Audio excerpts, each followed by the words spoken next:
그리스도의 이름으로 기도합니다. 아멘. 이제 서령 목사님 나와서 말씀을 전하시겠습니다.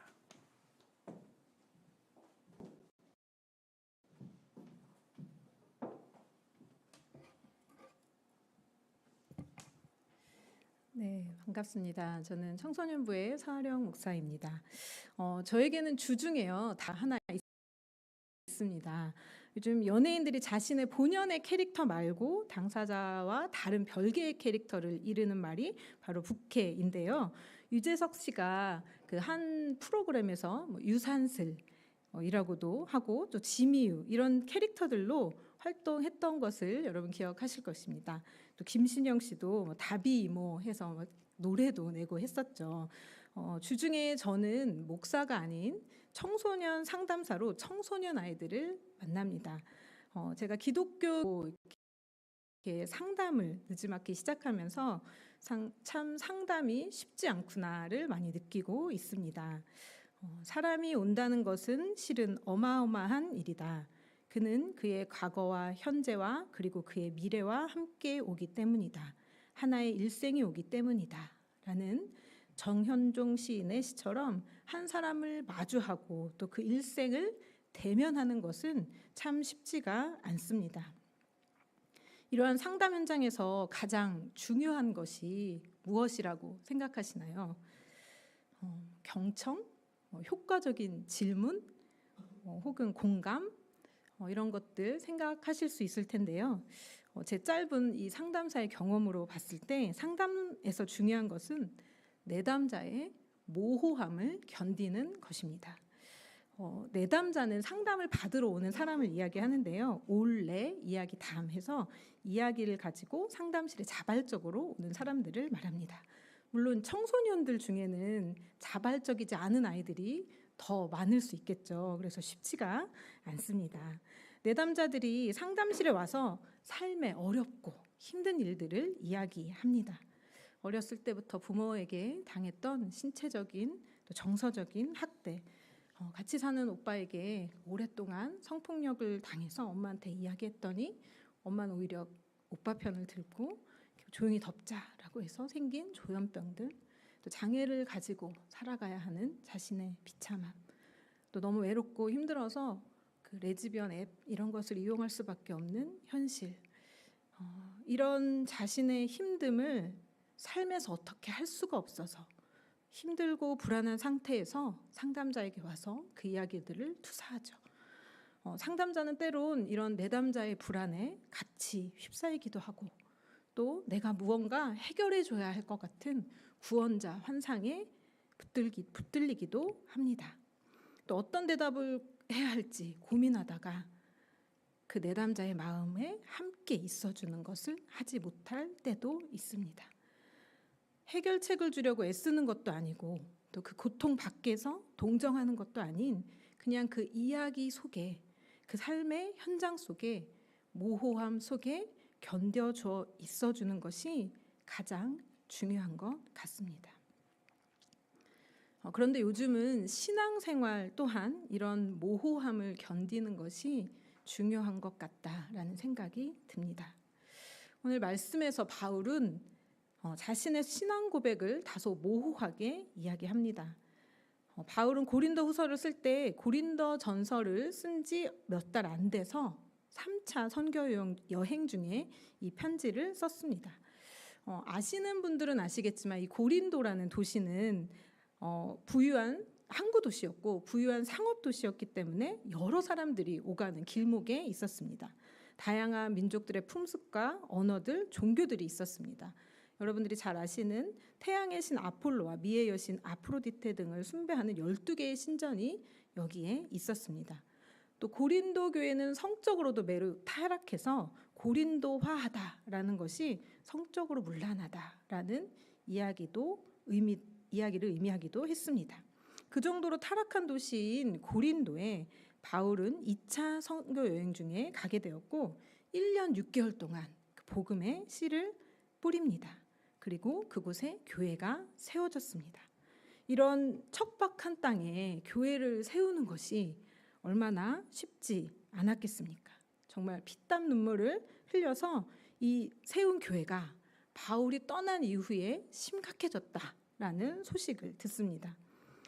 좋은 소식이 아닌 이 교회에서 음행 문제와 또 심각한 분쟁이 발생했다라는, 나빠졌다라는 소식을 듣게 되고, 이 소식을 듣자 고린도전서를 쓴 이후에 이제 바울은 그 여행 계획까지 바꿔서 다시 고린도 교회를 방문합니다. 고린도 교회를 방문했을 때 그 교인들이 반갑게 맞아 주었을까요?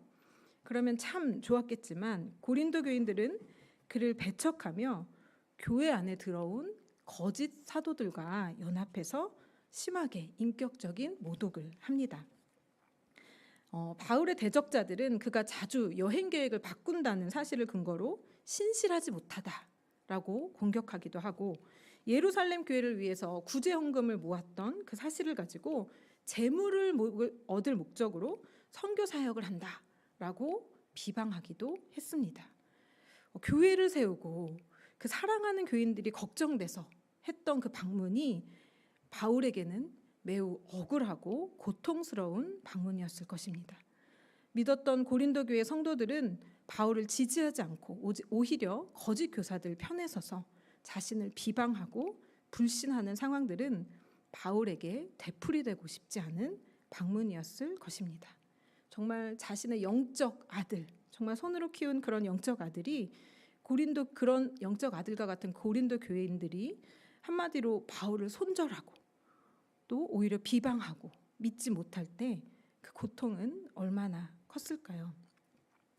저 같으면 그렇게까지 했는데 마음을 몰라준다 하며 고린도 교회를 포기해 버렸을 수 있을 것 같습니다. 또 그쪽은 아예 쳐다보지도 않고 기도도 안 해주고 이렇게 했었을 수 있을 것 같습니다. 그러나 바울은 고린도 교인들에게, 고린도 교인들에게 또 편지를 씁니다. 고린도 후서에서 그 편지에 대해서 눈물의 편지라고 이야기하고 있는데요. 현재 그것은 남아있지 않지만 고린도 후서에서 이렇게 이야기하고 있습니다. 고린도 후서 2장 4절에 보면, 내가 마음에 큰 눌림과 걱정이 있어 많은 눈물로 너희에게 썼노니 이는 너희로 근심하게 하려 한 것이 아니요 오직 내가 너희를 향하여 넘치는 사랑이 있음을 너희로 알게 하려 함이라. 한 영혼을 향해 무너져가는 교회를 향한 그러한 바울의 마음은 배신했고 배반했던 제자들을 끝까지 포기하지 않으셨던 그 예수님의 마음과 닮아 있습니다. 우리도 지금 이 자리에 있는 것이 누군가의 넘치는 사랑 때문에 이 자리에 있는지도 모르겠습니다. 또한 이 넘치는 사랑으로 누군가를 바울과 같이, 예수님과 같이 품어야 할 사명으로 있는지도 모르겠습니다. 이렇게 바울이 마음이 담긴 눈물의 편지 이후에 고린도 교회는 순종과 회개의 반응이 일어나게 됩니다. 그 상황에서 바울은 세 번째 편지인 고린도 후서를 쓰게 되는 것이죠. 고린도 후서에서는 고린도 교회와의 관계가 회복된 바울의 기쁨과 또 위로, 또 그러한 감정이 들어가 있습니다. 그리고 자신의 사도직에 대해서, 공격받았던 자신의 사도직에 대한 확실성과 또 사도로서 자기가 어떤 일을 하고 있는지 이런 것들을 설명하고 있는 것이죠. 그리고 변호하고 있습니다. 오늘 6장 말씀도 그러한 변호의 일부분인데요. 3절과 4절 첫 번째를 한번 우리 같이 읽어보도록 하겠습니다. 우리가 이 직분이 비방을 받지 않게 하려고 무엇에든지 아무에게도 거리끼지 않게 하고 오직 직분으로 자천하여, 바울은 하나님께 받은 화목의 직분을 위해서 무슨 일이든지 아무에게도 거리낌거리가 되지 않게 하기 위해서 일하고 있다라고 이야기하고 있습니다. 또 다른 사람의 눈이나 누군가의 추천서 때문에 움직이는 것이 아니라 모든 일에 하나님의 일꾼답게 처신하고자 스스로를 하나님 앞에 추천해서 행한다라고 말하고 있습니다. 그래서 4절 뒷부분부터 8절까지를 한번 같이 읽어보도록 하겠습니다. 많이 견디는 것과 환난과 궁핍과 고난과 매 맞음과 갇힘과 난동과 수고로움과 자지 못함과 먹지 못함 가운데도 깨끗함과 지식과 오래 참음과 자비함과 성령의 감화와 거짓이 없는 사랑과 진리의 말씀과 하나님의 능력으로 의의 무기를 좌우에 가지고 영광과 요됨으로 그러했으며 악한 이름으로 그러했느니라. 아멘. 바울은 그가 겪은 9가지의 어려움들을 이야기합니다. 온갖 환난, 궁핍, 역경과 매맞는 일, 투옥과 폭동, 중노동과 수면 결핍, 또 굶주림 가운데 그런 가운데 인내 가운데 감수했다. 굶주림을 인내 가운데 감수했다라고 이야기하고 있습니다. 그런 그가 고린도 교인들에게 자신이 어떤 사람인지를 이야기할 때는 오히려 모호하게 이야기하는 것 같습니다. 8절 후반절부터 10절까지를 제가 읽어보도록 하겠습니다. 우리는 속이는 자 같으나 참되고 무명한 자 같으나 유명한 자요 죽은 자 같으나 보라 우리가 살아있고 징계를 받은 자 같으나 죽임을 당하지 아니하고 근심하는 자 같으나 항상 기뻐하고 가난한 자 같으나 많은 사람을 부요하게 아무것도 없는 자 같으나 모든 것을 가진 자로다. 그냥 참되다, 나는 참되다 하면 될 것 같은데 속이는 자 같으나 참되고 나는 너희들은 모르겠지만 하나님 나라에서는 얼마나 유명한데 라고 말하면 될 것 같은데 무명한 자 같으나 유명한 자다라고 이야기하고 있는 것이죠. 바울은 자신이 어떠한 자인지를 고린도 교인들에게 다시 한번 어필하면서 역설의 힘을 빌립니다. 모호하지만 다 이해하기 어렵지만 신앙에는 역설의 힘이 있습니다. 그 안에 진리가 있습니다. 사실 저는 모태신앙이었지만 인격적으로 하나님을 만나기 이전에 복음을 진리로 고백하지 못할 당시에 저를 되게 위축되게 하는 말씀들이 있었습니다.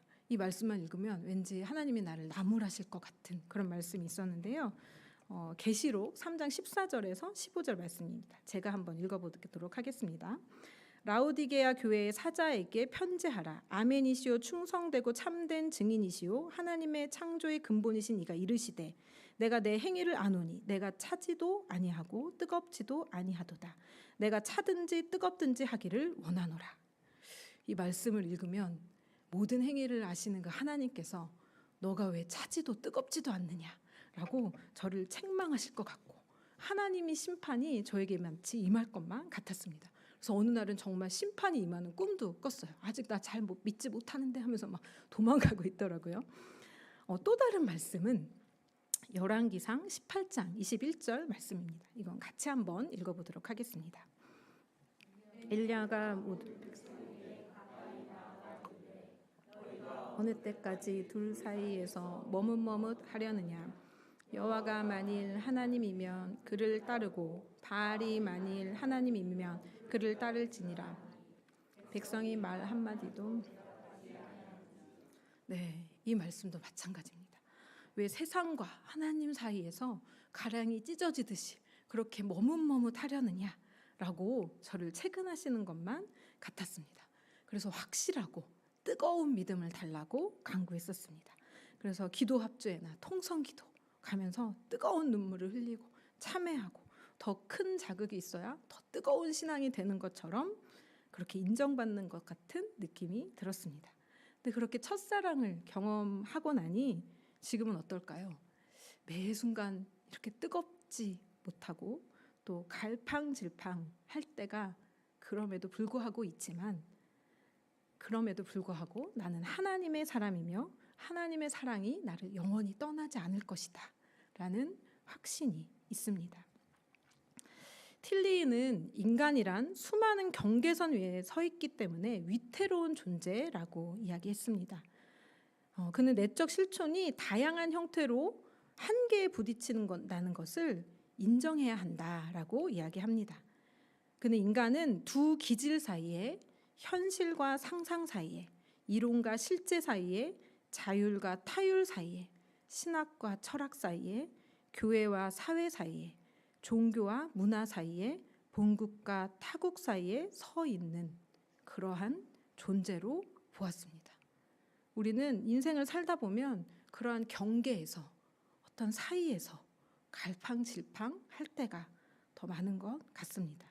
인생이 던지는 그런 모호한 질문 앞에 무너질 때가 그래서 많이 있습니다. 나에게 왜 이런 질병이 찾아왔는지. 그래서 주님의 길로 가고 싶은데 어떤 길이 주님의 뜻인지, 또 나의 학업의 문, 취업의 문은 왜 이렇게 열리지 않는지, 알 수 없는 답답함들과 불확실성들 때문에 흔들릴 때가 많이 있죠. 저도 요즘에 이렇게 저에게만 좀 닫혀 있는 것 같은 문 앞에서 이런 모호함들을 견디고 있는데요. 세상 사람들은 이런 모호함들과 불확실성을 견디지 못해서 이 역설의 힘이 아니라 역술의 힘을 의지하죠. 사주팔자에 의지하고 그날의 운세를 확인하고 또 점을 보고 앞으로의 일들을 명확히 내가 어떻게 해야 하는지를 명확히 알고자 합니다. 좀 젊은 사람들을 타로점 이런 것들도 많이 보더라고요. 우리도 하나님 앞에서 우리의 앞길을 계시해 주시기를, 확실하게 해 주시기를 바랄 때가 참 많은 것 같습니다. 그 길로 가야 할까요? 말아야 할까요? 그 사람이랑 결혼을 해야 할까요? 말아야 할까요? 그 학교를 가야 할까요? 말아야 할까요? 그러나 하나님께서는 루터의 말처럼 우리에게 계시해 주시기는 분이기도 하지만 또한 숨어 계시는 분이시기도 합니다. 하나님께서 모세를 떨기나무 아래서 부르실 때에 하나님이 자신을 계시해 주시기도 하셨지만 모세가 온전히 하나님만 보고 일할 수 있도록, 최적으로 일할 수 있도록 한 걸음씩만 알려주시고 인도하셨습니다. 만약 모세가 모든 것을 다 알고 일했다면, 하나님께서 모든 것을 다 이야기해 주셨다면 모세가 더 편하게 일할 수 있었을까요? 몇 달이면 가게 될 가나안 땅을 40년 걸릴 것이다. 또 결국 모세 너는 약속의 땅을 들어가지 못할 것이다. 너와 함께 출발했던 그 광야의 1세대가 모두 죽을 것이다. 라는 이야기들을 미리 다 알려주셨다면 모세가 그 일을 잘 수행할 수 있었을까요? 하나님은 모든 것을 미리 다 공개하시는 분이 아니십니다. 하나님께서는 어떠한 상황에서도 나는 모세 너를 끝까지 인도할 것이다 라는 그분의 진심을 알려주시고 모세는 그것을 붙들며 사명을 감당했습니다. 하나님께서 우리에게 보여주시는 최고의 계시는 바로 예수 그리스도의 성육신입니다. 하나님이신 그분이 스스로 낮아지셔서 말구유에 누우셨습니다. 인간을 죄에서 구원하기 위해 참 신이신 하나님께서 참 인간이 되셨습니다. 그리고 십자가의 사랑으로 그 사랑을 우리에게 확증하여 주셨습니다. 예수님은 부요하나 가난하게 되셨고 영광을 버리시고 고난과 모욕을 이기셨습니다. 예수님의 성육신 사건은 우리에게 분명한 계시를 줍니다. 내가 너를 사랑한다. 너의 작은 신음과 아픔과 고통을 모두 다 안다. 난 언제나 너와 함께 할 것이다. 스스로 낮아지신 이 예수님을 통해서 역설적으로 우리는 그 자리에서 낮아지신 그 예수님을 통해서 우리가 예수님을 만나는 자리는 우리 자신이 그렇게 낮아지는 자리입니다. 고린도후서의 곳곳에서는 이러한 역설과 마주하게 됩니다. 약할 때 강함이 되시고 고난 중에 기뻐하며 가난하지만 부유하게 되고 겉사람은 낡지만 속사람은 날로 새로워진다는 바울의 고백입니다. 인생의 모호함을 경험하는 순간들, 눈앞의 현실이 전부인 것처럼 살아가는 바로 우리가 바라보아야 할 것이 바로 이 역설의 진리입니다.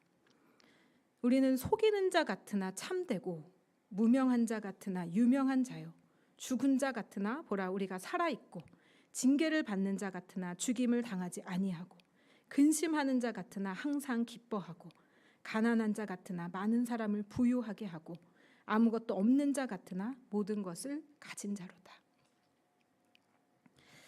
제가 우리 교회에 올 때 이력서에 저는 서핑을 할 만큼 열정적인 사람입니다라고 어필을 한 적이 있습니다. 이 부분을 동안쌤께서 콕 집어서 서핑 재밌어요? 라고 물어보시더라고요. 그래서 제가 이렇게 대답했습니다. 서핑이 어렵기는 한데 제가 깨달은 것은 서핑을 하려면 힘을 빼야 된다는 것입니다. 처음에 서핑을 잘 타려고 막 내 힘이 들어가니까 그 보드판 위에 설 수가 없더라고요. 그리고 1시간을 빡세게 타고 한 30분을 쉬고 이제 내 힘이 빠지고 지칠 때쯤에 다시 타니까 그때서야 이게 파도를 탈 수가 있게 되더라고요. 수영을 할 때도 마찬가지죠. 내 힘이 들어가면 물에 뜰 수가 없습니다. 제가 요즘에 그 아들과 가끔 수영장에 가서 수영을 가르치려고 하는데 이 물이 무서우니까 물에 뜨는 게 무서우니까 온 몸에 힘을 꽉 주더라고요. 엄마가 너의 이렇게 뒤에서 빠지지 않게 받치고 있으니까 걱정하지 말고 이렇게 힘을 풀어봐 라고 할 때 그때야 조금 힘을 풀더라고요. 우리도 우리의 힘을 좀 풀고 하나님의 신비의 영역에 우리 자신을 그렇게 맡겨 보았으면 좋겠습니다. 하나님이 하실 일들을 기대하며 모호한 순간에 우리와 함께 하시는 그 예수님의 손을 붙드는 여러분이 되기를 원합니다. 바울은 고린도 교회가 자신을 속이는 자로 볼 때도 하나님 앞에서 자신이 참된 존재임을 믿었을 것입니다. 그는 유명한 가말리알의 문화생이었고 히브리인 중에 히브리인이었으며 또 율법으로는 바리새인이었던 자로서 세상 사람들이 보기에는 유명한 자에서 무명한 자로 어리석은 선택을 한 것처럼 보이지만 그는 하나님 앞에서 자신은 유명한 자다라는 믿음이 있었습니다. 또 몇 번이나 죽음의 고비를 넘고 수십 번의 징계를 받았지만 살아있고 또 때때로 예수를 믿지 않은 유대인들 때문에 또 속썩이는 고린도 교인들 때문에 근심하는 것 같으나 그럼에도 불구하고 기뻐하며 세상의 기준으로는 가난한 바울이 하나님의 은혜로 부유해지며 소유한 것이 아무것도 없지만 모든 것을 소유한 자다라고 자신을 고백하고 있습니다. 우리도 세상이 우리를 속이는 자로, 무명한 자로, 죽음의 고통과 징계에 압박을 당하는 자로, 근심하는 자로, 가난한 자로, 소유한 것이 아무것도 없는 자로 볼 때에 혹은 때때로 세상이 아니라 나 자신이 그렇게 느껴지는 모호함들을 경험하고 있을 때에 그때 우리의 힘을 빼서 하나님의 신비의 영역에 이 역설의 진리에 우리 자신을 맡겨보았으면 좋겠습니다. 우리가 약할 때 강함 되시는 하나님을 만나는 그 자리가 바로 그 자리일 것입니다. 모호함과 불확실성의 자리에서 하나님을 신뢰하며 그가 하실 일을 기대하는 저와 여러분이 되기를 원합니다. 고린도전서 15장 10절에 사도 바울의 고백처럼 나 자신으로 가득 채우는 것이 아니라 은혜의 영역을 남겨놓았으면 좋겠습니다. 하나님께서 우리를 통해 우리를 위해 하실 일들을 기대했으면 좋겠습니다. 우리 고린도전서 15장 10절 말씀 우리 같이 한번 읽어보겠습니다.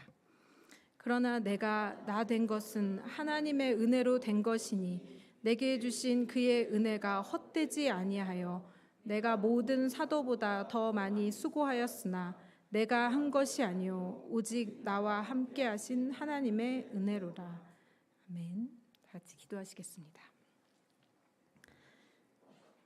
하나님 아버지, 우리는 때로 우리 앞에 현실이 너무 크게 느껴져서 그것이 우리 인생의 전부라고 느껴질 때가 너무 많습니다. 인생이 주는 모호함과 불확실성 앞에 그 가운데 일하시는 하나님의 역설의 진리를 바라보지 못할 때가 많습니다.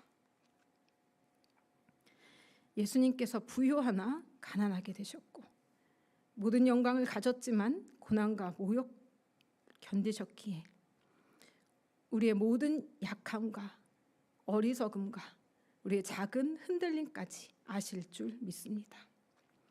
우리가 약한 그때에 우리의 강함이 되시고 우리가 낮아질 때 높이시는 하나님의 역설의 진리를 믿으며 나아가는 우리가 되게 하여 주시옵소서. 내 자신의 생각과 계획으로 나의 삶을 채우려 노력하기보다 하나님의 때에 하나님의 방법으로 일하시는 것을 믿는 하나님의 은혜가 우리의 삶을 채우게 하여 주시옵소서. 예수님 이름으로 기도드립니다.